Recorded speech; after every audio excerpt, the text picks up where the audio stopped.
मुस्नद अहमद के हवाले से सुना चुका हूँ।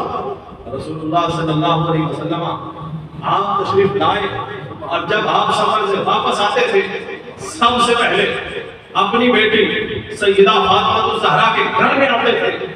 लेकिन एक दफा जब हुजूर आए दरवाजे से अंदर दाखिल होने लगे, क्या देखा कि बच्चे हसन हुसैन दौड़ते हुए आए कि नाना जान आए।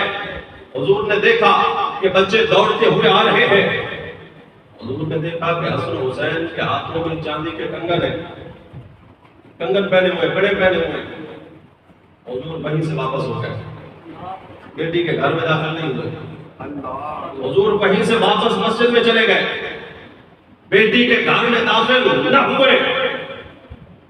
हजरत सईदा फातिमा ज़हरा इंतजार में थी। जब हुजूर वापसी चले गए समझ गए कि आज हुजूर ने हसन हुसैन के हाथ में जो कड़े देखे हैं, हुजूर इस वजह से नाराज होकर चले गए हैं। वरना सबसे पहले मेरे घर में आते, लेकिन आज हुजूर मेरे दरवाजे से होकर चले गए। रिवायात में आता है, मुस्नद अहमद की रिवायत मौजूद है, इमाम अहमद बिन हंबल ने इसे नकल किया।